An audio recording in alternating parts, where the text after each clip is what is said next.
Bismillahirrahmanirrahim. Assalamualaikum warahmatullahi wabarakatuh.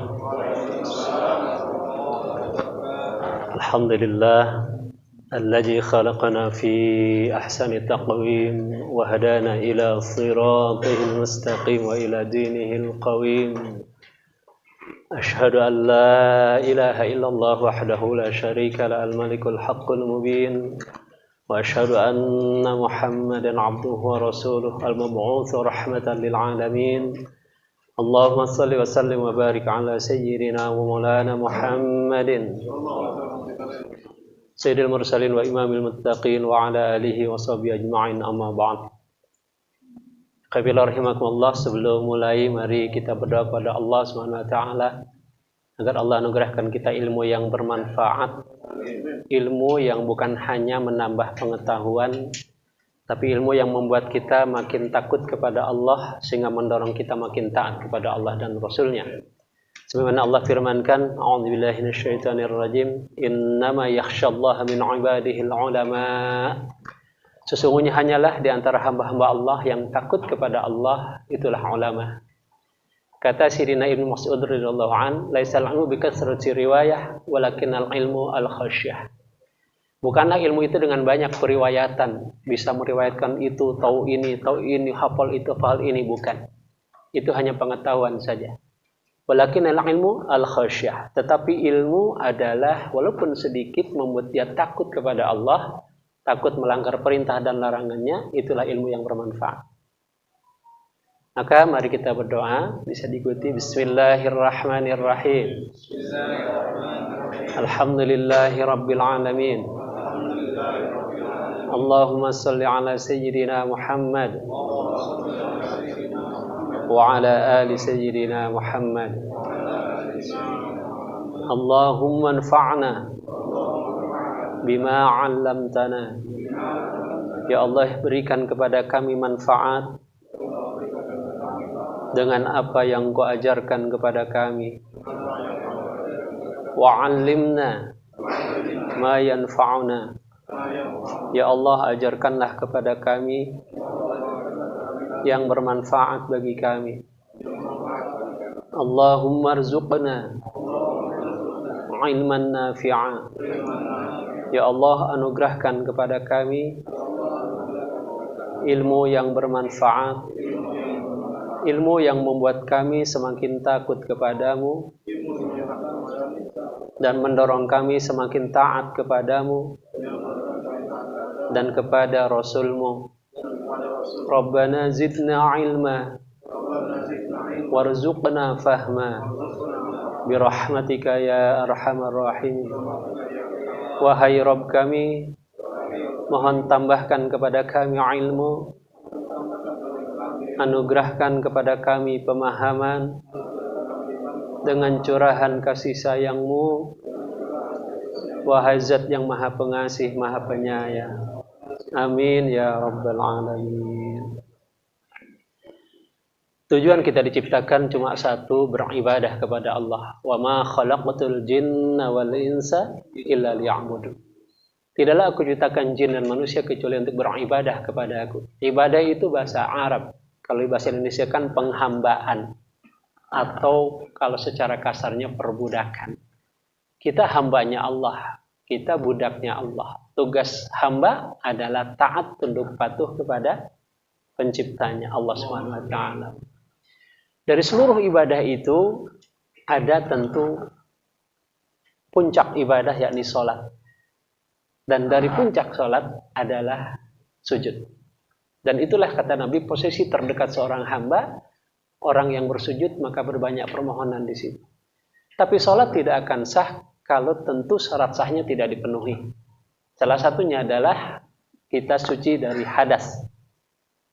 Yakni dalam konteks ini berarti berwudunya harus yang benar. Tentu saja kita sering mendengar bagaimana kita harus wudu dan sholat sesuai tuntunan Rasulullah Muhammad Sallallahu Alaihi Wasallam. Istilah berdasarkan tuntunan Nabi ini perlu kita pahami bersama. Betul bahwa kita wajib mengikuti sunnah Rasul. Betul bahwa kita wajib kembali kepada Quran dan sunnah. Tetapi pertanyaannya, siapa yang harus kembali dan boleh kembali langsung ke Quran dan siapa yang tidak boleh? Sunnah artinya bisa nama lain dari al-hadis. Sunnah Rasul artinya hadis Rasul. Bisa juga salah satu jenis hukum. Wajib, sunnah, mubah, makruh, haram. Dan sunnah juga bermakna at-tariqah al-maslukah, jalan yang ditempuh. Dalam konteks ini, mengikuti sunnah Nabi artinya mengikuti jalan yang ditempuh oleh Nabi. Dan itu adalah jalan Islam. Salah satunya tata cara wudu menurut Nabi. Tetapi tata cara itu bukan berarti kemudian bagi kita yang awam itu harus kembali kepada Quran dan sunnah secara langsung. Ini kerangkanya nih, supaya paham. Karena berbahaya. Jadi siapa yang boleh kembali kepada Quran dan sunnah? Memang hukum asal setiap muslim, dia merujuk kepada Quran dan sunnah. Wa ma ataakumur rasulu fakhudhu wa ma nahakum anhu fantahu. Apa saja yang Rasul datangkan atas kalian, ambil, laksanakan. Dan apa saja yang Rasul larang, tinggalkan. Nah, apa sajanya itu kita nggak tahu. Dan bagaimana cara memahami apa saja itu? Disinilah kita butuh orang-orang yang memang punya otoritas untuk menggali apa saja yang diperintah, apa saja yang dilarang.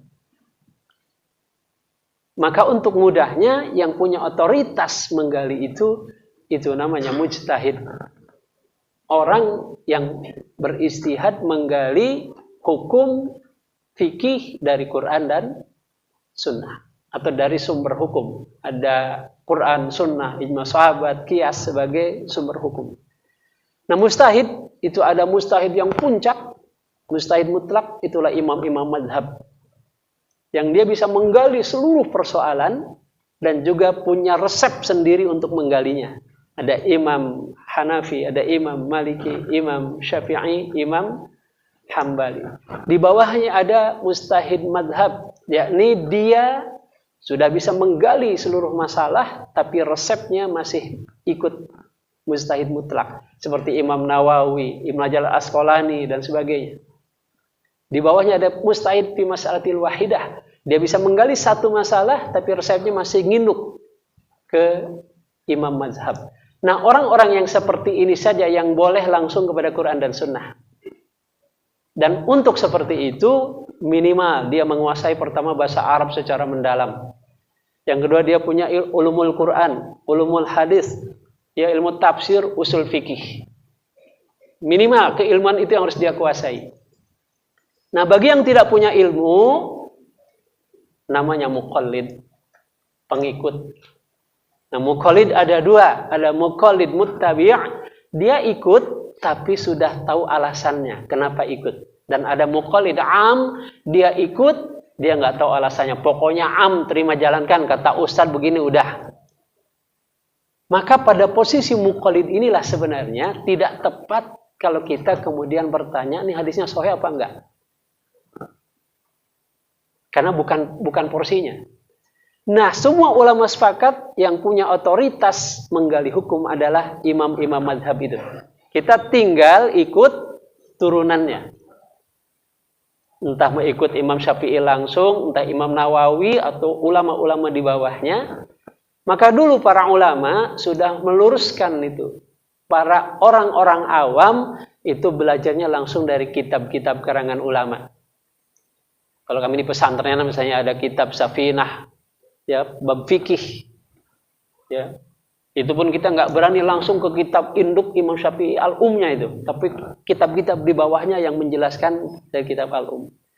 Sehingga dengan begitu sebenarnya kita mengikuti Quran dan Sunnah tapi melalui ulama, dan itu lebih selamat dan itu lebih aman daripada kita potong kompas langsung ke Quran dan hadis. Apalagi setiap diberikan penjelasan hadisnya sahih apa enggak. Toh kalau dijelaskan sahih enggak juga enggak akan paham. Emang ngerti ilmu hadis? Pembagian mutawatir, masyhur, ahad, sahih, hasan, dhaif, maudhu. Emang ngerti? Malah jadi bingung nanti. Kalau toh hadisnya sahih, emang paham cara menggali hukum dari hadis yang sahih itu. Nah, maka daripada bermasalah, lebih baik kita pakai yang sudah jadi. Dalam konteks wudu, tentu mobil khusus saya dan mayoritas orang Indonesia adalah ikut mazhab Syafi'i dan ibadah pada umumnya. Ya, boleh ikut mazhab yang lain, silahkan asal paham dan dia ikut semuanya. Cuma kalau di Indonesia akan menjadi beda sendiri. Ada kejadian Ustaz Abdul Somad wudu di Maroko. Di sana kan mazhabnya Maliki kalau nggak salah. Mungkin cara mencuci mukanya, nyuci kepalanya beda. Itu langsung disalahin sama masyarakat. Ulangi, salah itu wudunya kan. Kalau Maliki kan diusap semua. Untung ada syekh ke situ. Bukan salah, kamu nggak paham, itu perbedaan katanya. Itu benar, ini benar. Nah, karena berarti Ustaz Abdul Somad di Maroko jadi minoritas karena di sana mazhabnya yang benar mana? Maliki apa Syafi'i? Dua-duanya. Gitu. Hanafi benar juga, Hambali benar juga. Cuma untuk memudahkan di Indonesia lebih aman ikut yang Syafi'i karena pada umumnya itu. Boleh ikut yang lain, cuma kalau di Indonesia kalau orang nggak paham, kok beda ya dengan kita? Padahal bukan salah. Gitu. Nah, maka dalam konteks ini kita coba arahkan wudu itu sesuai dengan mazhab Syafi'i. Wudu adalah sebuah nama untuk menunjukkan pekerjaan yang berupa menggunakan air pada anggota-anggota badan tertentu disertai dengan niat. Ya. Dalilnya adalah Quran surat Al-Maidah ayat 6, ini menjadi rukun wudu. A'udzubillahi minasyaitonirrajim. Ya ayyuhalladzina amanu idza kumtum ila sholati faghsilu wujuhakum wa aydiyakum ilal marafiq wamsahu biru'usikum wa arjulakum ilal ka'bain. Wahai orang yang beriman, apabila kamu hendak melakukan sholat, maka basuhlah wajahmu dan tanganmu sampai ke siku, dan usaplah kepalamu dan basuhlah kedua kakimu sampai kedua mata kaki. Ini ada kata igsilu dan imsahu. Ini kalau kita nggak paham, nggak tahu bedanya. Apa beda igsilu dan imsahu? Ya. Nah, menurut Imam Syafi'i, tentu yang pertama niat. Innamal a'malu binniyah, ya, dan niat itu yang sunnah adalah sebelum wudu, yang wajibnya pas mencuci wajah. Artinya kalau tidak niat di awal, asal pas mencuci wajah dibarengi dengan niat, itu sah. Tapi sebaliknya kalau sebelum wudu niat, pas nyuci muka nggak niat, nggak sah wudunya. Jadi begitu nawaitul wudu'a sambil ya. La sholata liman la wudu'alah wal wudu'a liman lam yadhkur ismallah ta'ala. Sunnah yang pertama adalah membaca basmalah. Ya, tidak ada salat yang tidak berwudu dan tidak ada wudu bagi orang yang tidak menyebut nama Allah. Maksudnya tidak dapat pahala. Berarti bismillahirrahmanirrahim, baru niat wudu di awal boleh, ya. Kemudian yang berikutnya tentu ya bersiwak. Nah, ini kalau dimungkinkan. Laula an asyqa ala ummati la martami siwakin ma'a kulli wudu. Seandainya jika tidak memberatkan umatku, niscaya aku akan perintahkan mereka bersiwak pada setiap hendak berwudu. Bersiwak. Ya. Siwak silakan lihat tutorialnya di YouTube bagaimana cara bersiwak. Kemudian setelah itu apa? Sunnah-sunnahnya juga yakni membasuh kedua tangan. Jadi beda membasuh dengan mengusap. Kalau membasuh, airnya harus ada yang ngalir. Kalau mengusap, cukup dibasahi tangan, itu namanya mengusap. Berarti kalau membasuh artinya harus ada air yang ngocor, yang ngalir, yang jatuh dari basuhan kita. Makanya hati-hati, ini ada mulai yang diingatkan, kalau yang orang umroh, maka tidak sah kalau hanya pakai spray. Karena dia nggak ngalir. Kalau mau ditampung dulu di tangan, baru yang aman tuh pakai aqua sebenarnya. Karena dia bisa ngalir kan. Jadi kalau cuma disemprot, diusap, itu namanya mengusap, bukan membasuh. Hati-hati. Ya. Kemudian tentu sunnahnya lagi apa? Nah, kumur-kumur. Ini sunnah juga. Ya. Ija tawaddu'ta, jika engkau hendak berwudu, maka berkumur-kumurlah. Kemudian masih yang sunnah juga, ya, yakni apa? Beristinsyak dan beristinsar. Istinsyak artinya menghirup air masuk ke hidung, istinsar artinya mengeluarkan. Bisa kumur-kumur dulu baru istinsar, bisa sekaligus. sampai terasa enak tuh. Sarafnya sehat dan jauh dari penyakit pernapasan. Itu sunnah, tapi tanpa istinsar juga boleh. Asal dicuci hidungnya. Dan cara cuci hidung itu harus masuk. Gitu ya, jangan. Kecuali puasa dimakruhkan istinsar. Ini di luar puasa. Jadi hirup. Nah, kemudian tentu yang masih sunnah juga, kemudian yang fardunya adalah basuhlah mukamu. Nah, membasuh muka, tadi membasuh adalah harus ngocor air, berarti harus diciduk airnya, kemudian diusapkan ke bagian muka. Mana bagian muka? Batas tumbuhnya rambut sampai ke ujung telinga, sampai ke dagu. Jadi nggak boleh begini. Dia harus kena semua. Dan airnya harus ngalir. Maka kalau gini, terus dilepas airnya, dikit, ini tidak sah. Karena itu bukan membasuh, itu mengusap. Karena yang boleh diusap hanya kepala. Kalau muka, itu dibasuh. Makanya ayatnya, fagsilu, bukan wamsahu. Membasuh muka. Maka kalau pakai aqua, berarti ditampung dulu di tangan, sehingga ada air yang berjatuhan. Itu namanya fagsilu. Kemudian setelah itu yang fardu, yang sunnahnya lagi apa? Yakni 3 kali. Kalau sekali fardu, 3 kali sunnah. Ya, dan seterusnya, masing-masing 3 kali. Nah, kalau yang itu berarti menyela-nyela jenggot, itu juga disunnahkan. Nah, kemudian yang fardu lagi apa? Yakni membasuh tangan sampai ke siku. Sama, karena membasuh berarti harus ada air yang mengalir. Jadi harus sampai ke sikut.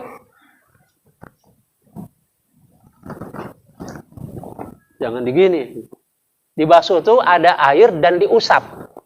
Kalau begini saja nggak diusap, itu nggak sah. Itu sampai ke sikut. Dan dilebihkan sunnah. Ya, minimal sikut. Dan barang ketinggal kadang-kadang sikut tuh. Sering keusap, hati-hati. Ya. Jadi ambil air. Nah, sunnah juga di sela-sela jarinya. Kemudian sampai ke sikut. Ya, kalau nyala-nyalanya sunnah, tapi mengusap semuanya wajib. Dan sama, sunnahnya juga 3 kali. Nah, kemudian setelah itu yang sunnah lagi, ya tadi menyela-nyela jemari. Ya, dari Rasulullah bersabda, apabila kamu berwudu, maka hendaklah menyela-nyela jari jemarinya. Itu sunnahnya kalau menyela-nyela jarinya. Tapi yang wajib adalah mengusap dari ujung sampai sikut. Tapi kalau sambil di sela-sela, ini sunnah. Berarti wudunya tambah sunnah. Kemudian mendahulukan yang kanan dari yang kiri itu juga sunnah. Jadi kalau yang kiri dulu sah tidak sah. Cuma sunnahnya yang kanan dulu. Nah, biar pahalanya nambah tentu dapatkan yang sunnah kanan dulu. Gitu ya. Artinya kalau sampai kiri dulu tetap sah. Hanya rugi tidak dapat pahala sunnah mendahulukan yang kanan. Gitu. Kemudian wamsahu biru'usikum. Usaplah, basuhlah kepalamu. Nah, justru kepala tidak boleh dikocorin air. Nggak boleh kena keran gitu. Cukup tangannya dibasahi, diusap-usap oleh tangan yang basah. Jadi bedanya igsilu dan wamsahu. Kalau igsilu ada air yang jatuh. Kalau wamsahu tidak ada air yang jatuh. Tapi tangannya yang dibasahi. Kalau Imam Syafi'i cukup hanya sebagian kecil dari kepala. Tidak harus semua. Itu Imam Malik. Ya. Bahkan kata Imam Syafi'i boleh kurang dari 1/4. Bahkan tetap sah walaupun hanya beberapa saja dari bagian rambut dan kulitnya. Hanya gitu-gitu sudah sah. Ya. Jadi yang satu kepala itu. Dari mana ini perbedaannya? Dari kalimat ba. Wamsahu biru'usikum. Nah, ulama paham ba-nya saja itu bisa bimakna ba tab'id, ba bagian, bisa juga bimakna itu keseluruhan.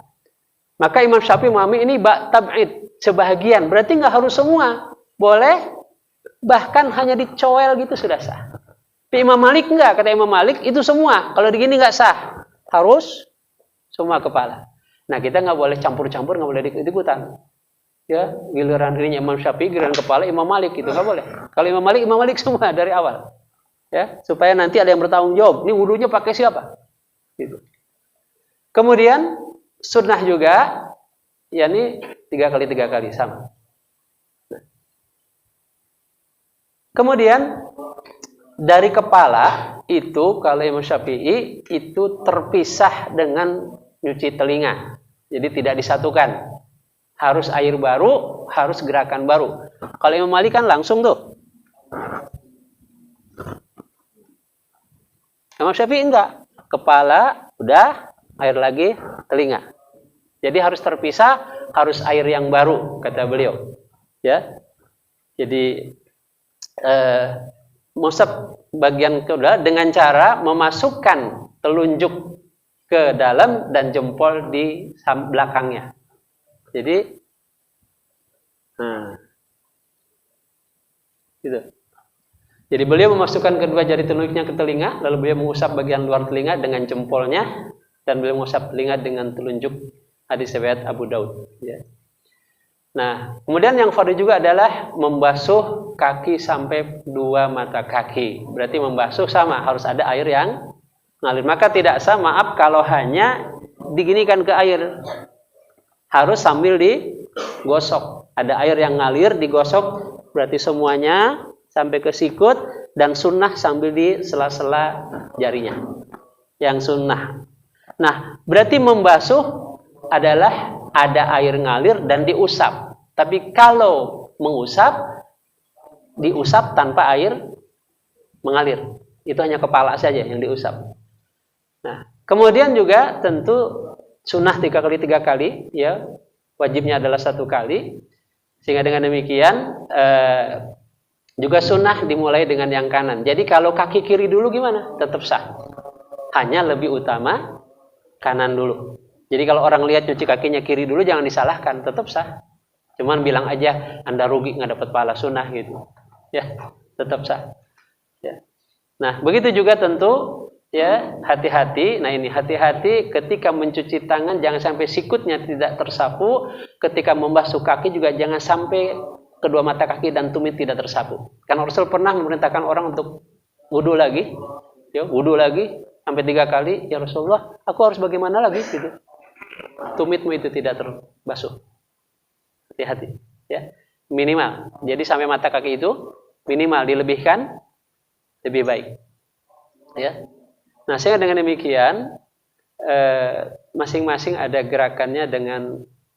Nah, juga dikatakan dari hadis bahwasanya Rasulullah mengambil ya 1 mud air 2/3 yang digunakan untuk menggosok lengannya. Nah, jadi namanya membasuh itu digosok. Tidak boleh hanya diairi air. Kaki juga sama, digosok. Jadi diusap dengan tangan. Ya, dan setelah itu baru kemudian membaca doa sunnah wudu. Ya, dan barang siapa yang menyuarakan wudunya, maka dosa-dosanya berguguran dari setiap ujung-ujung jari kaki, dari ujung-ujung kukunya. Dan setelah wudu, jangan tergesa-gesa menuju sholat, kata Nabi. Wudu yang sempurna dengan tenang, kemudian melangkah ke tempat sholat dengan tenang, maka setiap langkahnya diangkat 1 derajat dan dihapus 1 dosa. Termasuk kalau mau berjamaah pun jangan ngejar-ngejar imam. Gitu. Apa yang didapat ikuti, yang tertinggal disempurnakan. Kalau ingin dapat dari awal, berarti harus di awal waktu persiapannya. Andai imam mau tahiyat akhir pun tetap kita tenang. Jangan ngejar karena ingin. Karena itu dosa dan mengganggu juga orang lain dari kehusuan. Udah, tenang saja. Imam tinggal tahiyat, kita ikut masih dapat pahala berjamaah, walaupun tentu tidak sebesar yang dari awal. Kita duduk, assalamualaikum, imam ke kanan, sudah, kita tinggal sempurnakan sisanya. Tapi dengan tenang, nggak usah ngejar-ngejar. Gitu. Nah, dengan begitu, maka wudhu kita sempurna, menuju sholat juga sempurna. Saya kira itu gambaran tentang wudhu. Dan ini bisa merujuk di kitab-kitab mazhab Syafi'i khususnya, entah Safinatun Najah gitu ya, Matan Abu Suja, atau lebih tinggi lagi mungkin Imam Nawawi, atau langsung kitab Imam Syafi'inya. Silahkan. Yang penting 1 jalur. Ini dari sisi fikih ulama menyatakan lebih aman ada yang bertanggung jawab. Safinatut Tanja itu bahkan karangan ulama Indonesia, Nawawi Al-Bantani, ya, yang mukim di Mekah. Itu sudah diakui oleh seluruh dunia. Boleh ikut itu. Nah makanya dulu ketika kami belajar fikih, langsung ke Ustadz, nggak pernah nanya, Ustadz ini dalilnya sahih apa enggak gitu. Udah pokoknya kita terima kata Ustadznya, yakinlah kitab itu sudah diakui ulama dunia, pasti isinya benar. Begitu ya hadirin rahimakumullah, ini dari si wudu, mungkin kapan-kapan kita coba bahas gerakan sholat juga. Karena juga harus ada landasannya, jangan ikut-ikutan, jangan juga nggak ada ilmu. Gitu ya. Jadi ada cerita guyon sebenarnya, ada seorang nggak mau ngaji tapi juga sok tahu. Gitu. Ceritanya mu'alaf malah katanya. Dia pengen sholat, cuma lihat-lihat orang sholat. Pas yang dilihat sholat maghrib. Oh sholat tuh begitu, 3 kali 3 rakaat ya sudah.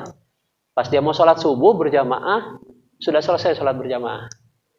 Akhirnya dia sholatlah sendiri. Akhirnya sholat subuhnya 3 rakaat. Karena yang dia lihat sholat maghrib. Dilihat sama ustadznya. Ustadznya nggak tahu kalau dia mu'alaf. Panggil biar sholat sini pak. Udah tua sholat subuh 3 rakaat. Ngaji makanya, ngaji. Belajar. Pulanglah dia nanya sama tetangganya. Pak Dedi. Kalau sholat subuh itu berapa rakaat sih? 2 pak. Pak Dedi ini gimana? Saya 3 aja dimarahin apalagi 2. Itu ada orang yang nggak mau ngaji tapi sok tahu. Saya 3 aja tadi dimarahin, apalagi 2 katanya gitu. Mungkin dia pikir makin sedikit makin salah gitu. Nah itu guyonan tapi menunjukkan kadang-kadang ada orang yang tidak mau ngaji tapi sok tahu. Nah itu nggak boleh begitu. Kalau ingin tahu ngaji. Kalau nggak tahu fas'alu ahla dzikri in kuntum la ta'lamu. Tanyalah sama ahlinya kalau kalian tidak paham. Kesimpulannya gini, saya dengan Imam Ghazali, dengan Imam Nawawi, dengan Imam Syafi'i, dengan imam-imam mazhab posisinya sama di hadapan Allah, sama-sama wajib menjalankan Islam, sama-sama akan dihisab dan diminta pertanggungjawaban. Saya wajib wudunya benar, saya wajib sholatnya benar, seperti juga Imam Syafi'i. Cuma bedanya Imam Syafi'i tahu benernya gali sendiri, kalau saya tahu benernya lewat jalur beliau. Gitu aja. Karena nanti di hadapan Allah, misalnya saya dengan Imam Syafi'i itu dihisabnya sama. Standarnya itu sama, benar salahnya. Pakai Quran dan Sunnah. Imam Syafi'i benar masuk surga. Kalau salah masuk neraka, saya juga begitu. Nah, cuma bedanya di mana? Imam Syafi'i tahu benar langsung dari Quran dan hadis. Kalau saya tahu benarnya dari mana? Lewat jalur ulama-ulama yang merujuk ke Imam Syafi'i. Jadi saya dan Imam Syafi'i sama-sama wajib menjalankan Quran dan Sunnah, sama-sama harus sesuai standarnya Allah. Gitu ya. Tapi kita karena orang awam, maka jangan berposisi seperti orang mustahid. Itu potong kompas Quran dan Sunnah, kemudian dipahami sendiri, yang beda dengan kita disalahkan. Nah itu hati-hati. Ya. Jadi lebih aman kita merujuk ke ustadz-ustadz, ke kiai-kiai, terus akhirnya sampai ke Imam Syafi'i, sampai ke Quran dan Sunnah. Gitu. Yang Imam Syafi'i, dari itu juga sama. Dari kiainya, ulamanya, sampai ke Imam ya Hambali, sampai Quran dan Sunnah. Prinsipnya begitu, karena semua ulama dunia dari dulu sudah sepakat yang punya otoritas menjelaskan Quran dan Sunnah adalah imam-imam madhab dan imam-imam yang di bawahnya. Wallahu a'lam bishawab. Mungkin begitu. Waktu sudah habis sementara. Ya, kita akhiri. Subhanakallahumma wa bihamdik asyhadu an la ilaha illa anta astaghfiruka wa atubu ilaik. Assalamualaikum warahmatullahi wabarakatuh.